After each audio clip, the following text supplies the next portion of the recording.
ಎಲ್ಲರಿಗೂ ನಮಸ್ಕಾರ. ಇವತ್ತಿನ ಅಡುಗೆ ಆರೋಗ್ಯಕರವಾದ ಬೆಲ್ಲದ ಹೆಸರುಬೇಳೆ ಉಂಡಿ. ಪದೇ ಪದೇ ಮಾಡ್ಕೊಂಡು ತಿಂತೀರಾ, ಅಷ್ಟೊಂದು ರುಚಿಯಾಗಿರುತ್ತೆ. ಹಾಗೆ ತುಂಬ ಕಡಿಮೆ ಸಮಯದಲ್ಲಿ ಈ ಹೆಸರುಬೇಳೆ ಉಂಡಿನ ಮಾಡ್ಬೋದು. ಇದನ್ನು ಮಾಡೋದಕ್ಕೆ ಗ್ಯಾಸ್ ಹಚ್ಕೊಂಡು ಕಡಾಯಿ ಇಟ್ಟು ಅದಕ್ಕೆ 1 ಕಪ್ನಷ್ಟು ಹೆಸರುಬೇಳೆ ಹಾಕಿ 8ರಿಂದ 10 ನಿಮಿಷದವರೆಗೂ ಸಣ್ಣ ಉರಿಯಲ್ಲೇ ಈ ಹೆಸರುಬೇಳೆನ ಹುರಿಬೇಕು. ಕಪ್ಗಾಗಬಾರ್ದು. ಈ ಕಲರ್ ಬರ್ತಾ ಇದ್ದಂಗೆ ಗ್ಯಾಸನ್ನು ಆಫ್ ಮಾಡಿಬಿಟ್ಟು ಹೆಸರುಬೇಳೆನ ತಣ್ಣಗಾಗಕ್ಕೆ ಬಿಡಿ.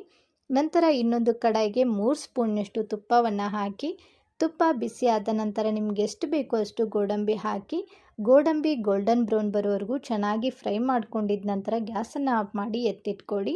ನಂತರ ಮಿಕ್ಸಿ ಜಾರ್ಗೆ ನಾವು ಮೊದಲೇ ಹುರಿದಿಟ್ಕೊಂಡಿರುವಂಥ ಹೆಸರುಬೇಳೆ ಹಾಕಿ ನುಣ್ಣಗೆ ಪೌಡ್ರ್ ಮಾಡ್ಕೋಬೇಕು. ನೋಡಿ, ಈ ಥರ ಪೌಡ್ರ್ ಆದಮೇಲೆ ಅದೇ ಮಿಕ್ಸಿ ಜಾರ್ಗೆ 3 ಏಲಕ್ಕಿ, 1 ಕಪ್ ಹೆಸರುಬೇಳೆಗೆ 1 ಕಪ್ನಷ್ಟು ಬೆಲ್ಲವನ್ನು ಹಾಕಿ, ಮಿಕ್ಸಿಗೆ ಹಾಕೋಕ್ಕಿಂತ ಮುಂಚೆ ಸ್ಪೂನಿಂದ ಅಥವಾ ಕೈಯಿಂದ ಈ ಹಿಟ್ಟು ಮತ್ತು ಬೆಲ್ಲವನ್ನು ಚೆನ್ನಾಗಿ ಮಿಕ್ಸ್ ಮಾಡಿಕೊಂಡು ಆ ನಂತರ ಮಿಕ್ಸಿಗೆ ಅರ್ಧ ನಿಮಿಷದವರೆಗೂ ಹಾಕಿದ ನಂತರ ಇಲ್ಲಿ ನೋಡಿ ಬೆಲ್ಲ ಮತ್ತು ಹಿಟ್ಟು ಚೆನ್ನಾಗಿ ಮಿಕ್ಸ್ ಆಗಿದೆ.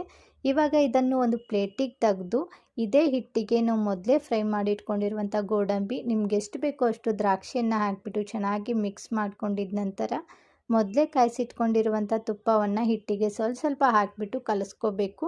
ಇಲ್ಲಿ ನಾನು 3 ಸ್ಪೂನಷ್ಟು ತುಪ್ಪವನ್ನು ತಗೊಂಡಿದ್ದೆ. ಆ 3 ಸ್ಪೂನಷ್ಟು ತುಪ್ಪವನ್ನು ಹಾಕಿ 2 ಕೈಯಿಂದ ಈ ಹಿಟ್ಟನ್ನು ತಿಕ್ಕಬೇಕು. ಉಂಡೆ ಕಟ್ಟು ಅದಕ್ಕೆ ಬರೋವರೆಗೂ ಚೆನ್ನಾಗಿ ತಿಕ್ಕಿದ್ದಾದಮೇಲೆ ನಿಮ್ಗೆ ಯಾವ ಸೈಜಲ್ಲಿ ಉಂಡೆ ಬೇಕು ನೋಡಿ ಆ ಸೈಜಲ್ಲಿ ಉಂಡೆಗಳನ್ನು ಕಟ್ಕೊಂಡ್ರೆ ಆರೋಗ್ಯಕರವಾದ ಬೆಲ್ಲದ ಹೆಸರುಬೇಳೆ ಉಂಡೆ ರೆಡಿ ಆದವು ನೋಡಿರಿ.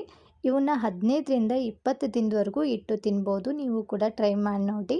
ವಿಡಿಯೋ ನೋಡಿದ್ದಕ್ಕೆ ಎಲ್ಲರಿಗೂ ಧನ್ಯವಾದಗಳು.